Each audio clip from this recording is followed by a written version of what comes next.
Parole d'actualité sur Radio Côte Caraïbe. Chers auditeurs de Radio Côte Caraïbe, la parole d'actualité nous amène au Terra Festival avec Madame Martine Sornet. Bonjour Martine. Bonjour.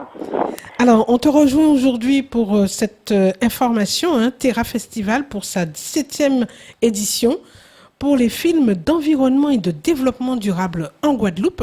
Alors, est-ce que tu peux nous parler justement de ce festival? Comment tout a commencé? Comment tout a commencé?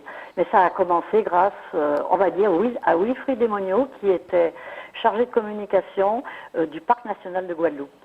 Voilà, il a eu cette envie d'amener des films qui parlent d'ailleurs, c'est ce que je dis toujours, mais qui parlent aussi de la Guadeloupe en fait, si on veut bien faire les passerelles.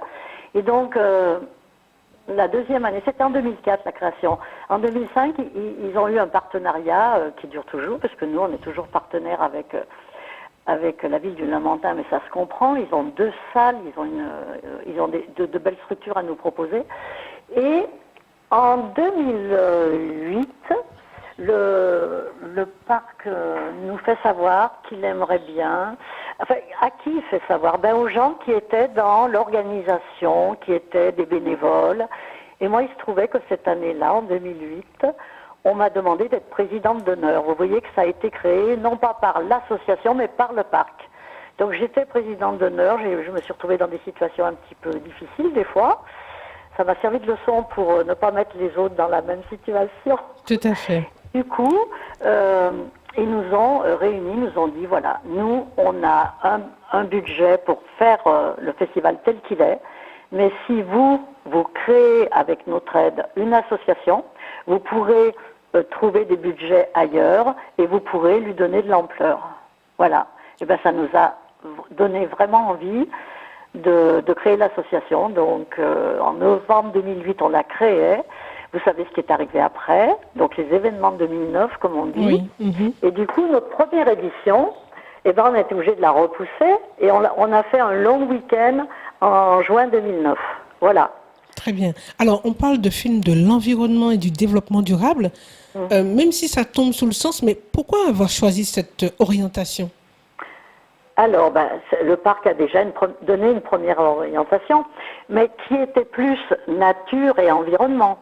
C'est normal. La faune, la flore, les écosystèmes, ce sont leurs thématiques. Voilà. Et nous, quand on a fait nos premières réunions pour prévoir de la programmation, on a beaucoup discuté sur le fond.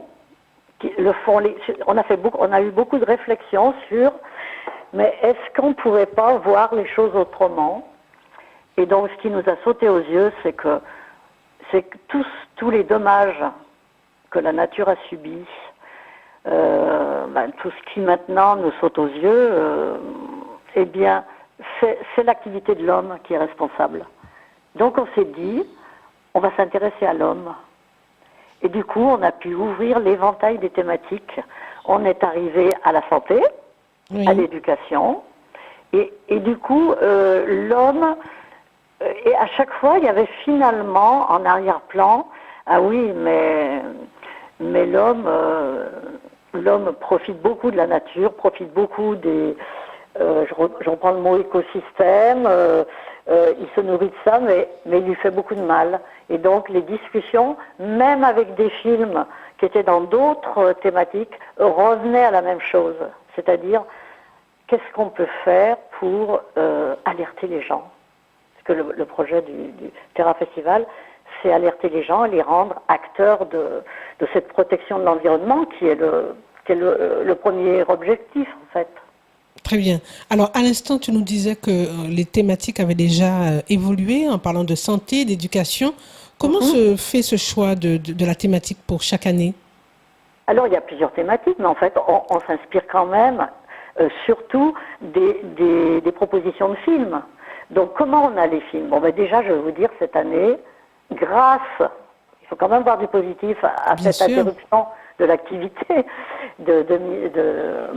post-Covid, on a beaucoup de productions locales, soit réalisées par des réalisateurs locaux, fois des gens venus d'ailleurs, mais qui se sont intéressés à des problématiques guadeloupéennes. Donc là, cette année, on a par exemple 2 grandes soirées qu'on reproduit dans les communes aussi.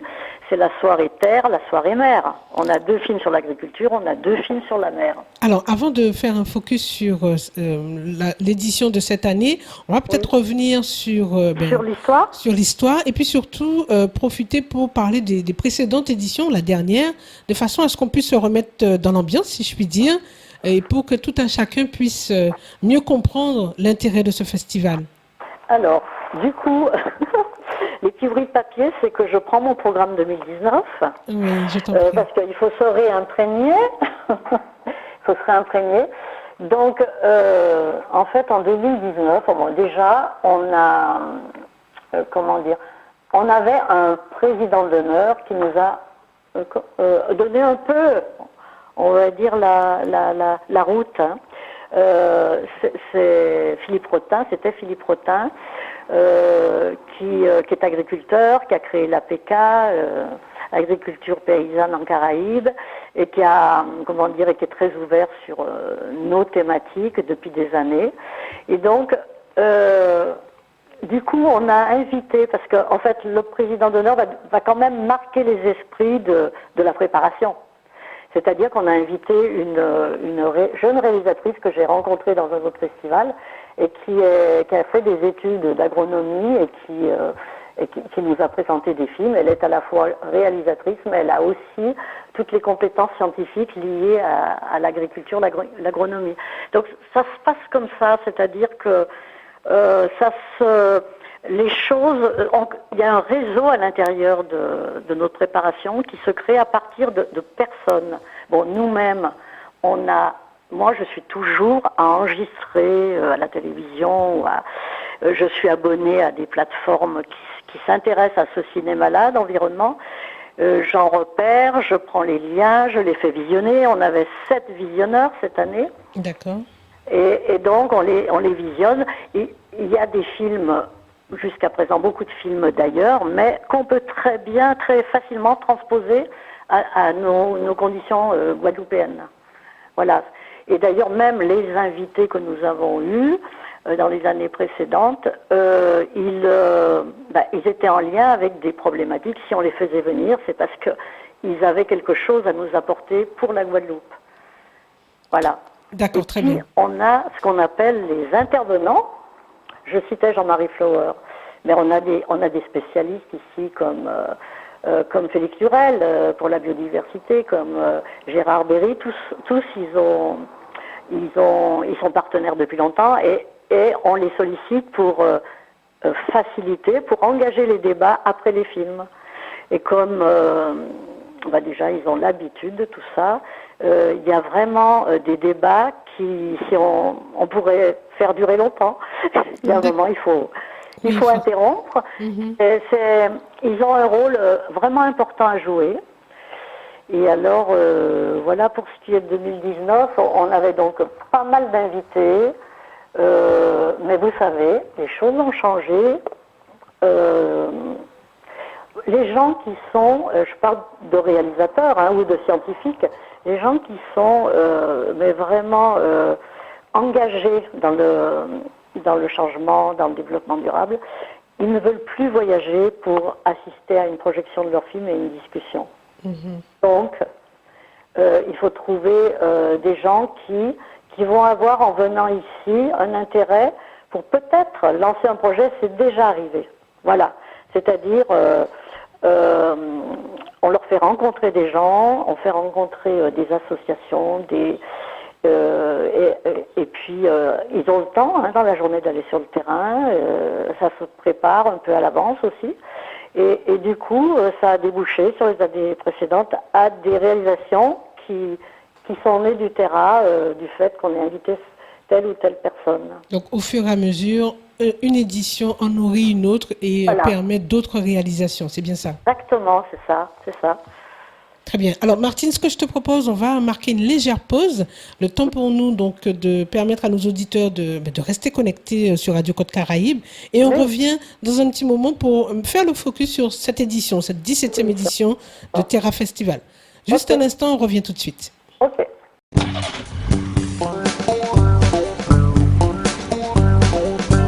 Parole d'actualité sur Radio Côte Caraïbe. Oui, chers auditeurs de Radio Côte Caraïbe, vous êtes toujours connectés sur votre radio, Radio Côte Caraïbe, et nous sommes donc avec Martine Sornet pour le Terra Festival, la 17e édition en cette année 2023. Martine, on continue notre petit parcours sur ce Terra Festival. Donc, on a dit qu'il est dédié au film de l'environnement et du développement durable. Donc, il y a toujours des projections, des débats, les scolaires participent aussi, des tables rondes, des expositions. Est-ce que justement pour cette édition 2023, tu peux nous en dire un peu plus? Alors déjà, la nouveauté, c'est que on met en valeur, déjà la personne dont je vous parlais, Monsieur Philippe Rotin, Oui. Depuis, il a rejoint notre bureau et il est vice-président. Voilà, ça c'est la nouveauté, on l'explique dans dans le programme, et on met en valeur 3 présidentes d'honneur, Oui. dont une qui nous a vraiment beaucoup aidés, parce qu'elle nous a accordé des interviews pendant le Covid, parce qu'on a mis en ligne des soirées. Je n'ai pas parlé de la coupure, mais on a fait mise en ligne sur la plateforme locale Cinédile Caribine. D'accord. Vous connaissez peut-être, qui mérite d'être vraiment connue. Très bien. Alors, tu disais 3 vice-présidentes. Est-ce que tu peux les nommer, s'il te plaît? Alors, je nomme. Donc, c'est Patricia Châtenay-Rivaudet. Qui est connue pour l'association Vivre, si je me trompe. L'association Vivre, qui fait aussi, qui s'occupe de la jeunesse en difficulté. C'est son métier. Et puis, on a Nelly Pélisson, c'est tout le travail de l'ONG qu'elle a créé et qu'elle préside, Mon École Ma Baleine, tout le travail qu'elle fait dans les classes. D'accord. Et puis, Yvelle Atalis-Néel, si vous connaissez, elle a créé Mon Panier Bio Guadeloupe. Elle est agricultrice bio et, elle connaît le Terra depuis le début parce qu'on l'avait reçu et elle avait son projet. Et les années ont passé, elle a abouti à un projet qui touche beaucoup de monde. Voilà. Très bien, donc 3 présidentes d'honneur, tu disais. Et donc, demain soir, à l'ouverture, elles vont, sauf Patricia, on a son interview qu'on va diffuser, elle est en métropole en ce moment, elles vont résumer leur petit parcours, c'est ce qu'on leur a demandé pour l'ouverture, elles vont ouvrir le festival, et après il se trouve que la programmation nous permet de les mettre en valeur chacune dans une soirée. Voilà. Donc Yvelle, on a bien compris, c'est l'agriculture, donc on a une soirée qui se reproduit plusieurs fois. On a compris que la mer, Nelly, c'est son domaine. Et pour Patricia, on a une soirée naturellement comme chaque année depuis depuis l'existence de l'association. Chaque année, on a une soirée sur les pesticides, sur le chlordécone, ou plus largement, je dirais, les pesticides. Et cette année, on a un film qui n'a pas été vu, pratiquement pas, tourné en Martinique. Et donc, elle sera là, et c'est vraiment, je vais dire, c'est son domaine, et on la mettra en valeur ce soir-là.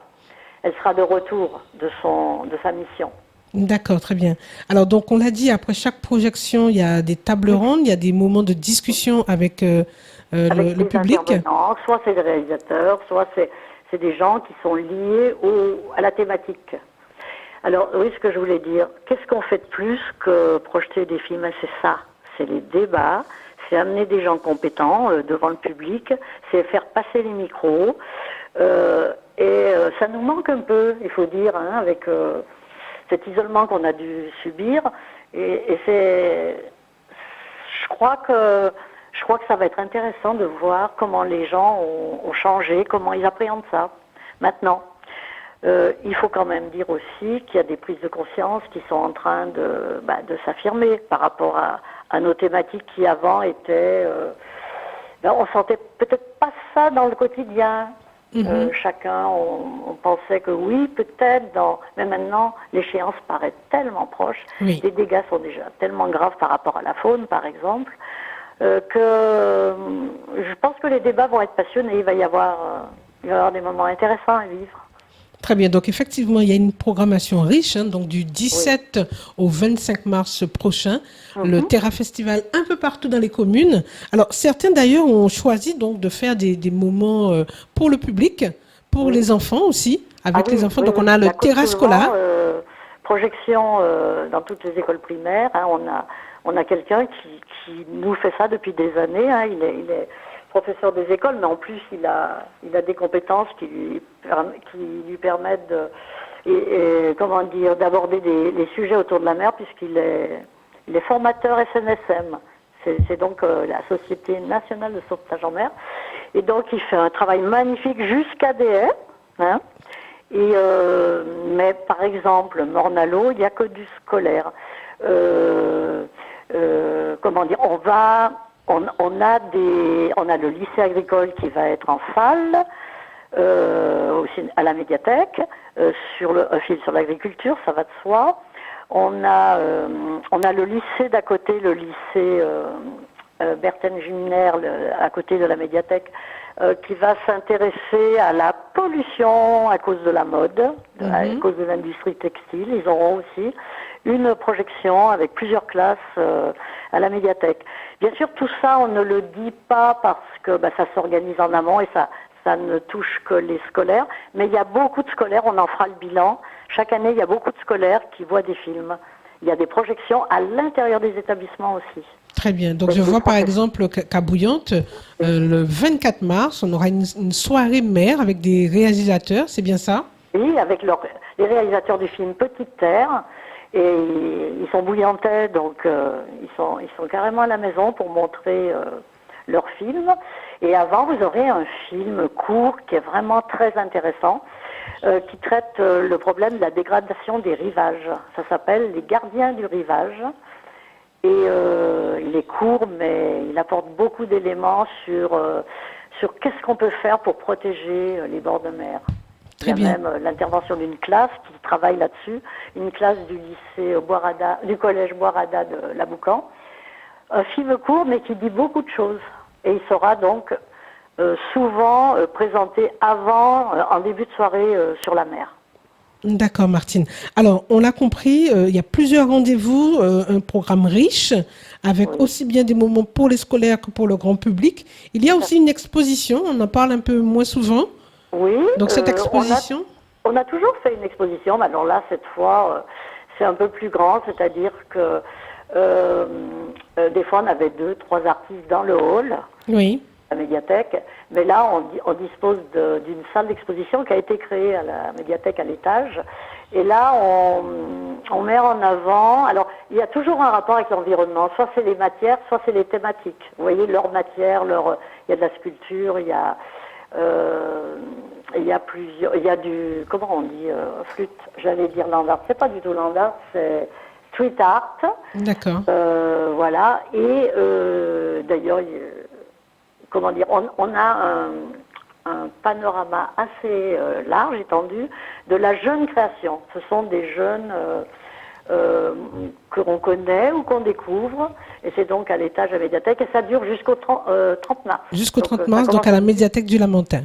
Voilà, à la médiathèque du Lamentin. Oui. Très bien, donc pour donner une idée à nos auditeurs, on aura Jimmy Sabas, alias Mash, Alain Joséphine, Jérôme Saint-Luce, Michel Souprayen, ainsi que Stick également.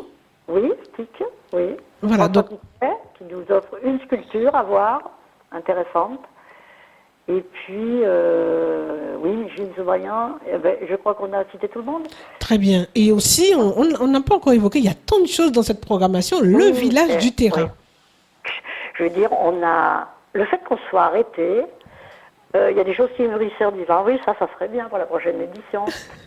Et voilà, on entend parler de jeunes qui font des choses, parce qu'il y a quelque chose qu'il faut absolument, il faut qu'on s'arrête sur ce qui se passera samedi matin. Oui. Pas au ciné-théâtre, mais à la médiathèque. Il y a autre chose au ciné-théâtre. Et c'est une convention citoyenne, on va dire, des associations. D'accord, Voilà. donc le samedi 18 mars. Non, le dernier, le 25. Ah, le 25, donc samedi 25 mars, donc cette convention citoyenne. Oui, des associations. Donc il y aura des intervenants déjà. On est sur le climat, hein, changement climatique. Et donc on aura 3 intervenants qui avec des PowerPoint vont donner un angle différent sur les problématiques. Et ensuite on a invité dans le public des intervenants dont on sait que voilà, ils vont apporter beaucoup de choses au débat. Et puis les associations seront représentées. Et il y a autre chose aussi qui est important. Vous me parliez du 18. Oui. Alors, on a un village le 18. Il n'y aura pas de parking. Hein, il faudra être dans la rue, la médiathèque du Lamentin. D'accord. Pour le village. Énormément je crois qu'ils sont 26 exposants. C'est énorme, mais il y a des choses très intéressantes, nouvelles hein, par rapport à ce qu'on proposait. Il y en a qui ont l'habitude de venir, mais par exemple... on s'est intéressé au covoiturage, donc on fait venir aussi une association qui gère ça. Il y a vraiment sur le programme qui est en ligne, hein, je voulais dire sur le site, mais aussi sur le la page Facebook certainement. Sur le Terra Festival, mais Facebook, voilà. Oui. Et donc, c'est un calaméo, donc on tourne les pages, hein, comme un livre. Et on voit, il y a un petit mot sur chaque événement, chaque date. Chaque projet qui est développé. Il y aura des ateliers auxquels il faut s'inscrire. C'est pour ça on a le temps encore, il faut aller voir le programme en ligne. Très bien. On va justement inciter nos auditeurs à se rendre sur la page Facebook donc, du Terra Festival, le site internet et puis donc télécharger ce programme qui est riche, on le disait, avec des projections, débats, des tables rondes et puis le village Terra. Voilà, un programme complet qui nous attend donc du 17 au 25 mars. Pour ce Terra Festival, la 17e édition. On va te remercier Martine pour ce moment que tu nous as accordé à Radio Côte Caraïbe. Je suis ravie que vous ayez pensé au Terra Festival. Non, c'est formidable. Et on se dit à très bientôt. Très bientôt. Merci Martine. Au revoir. Au revoir.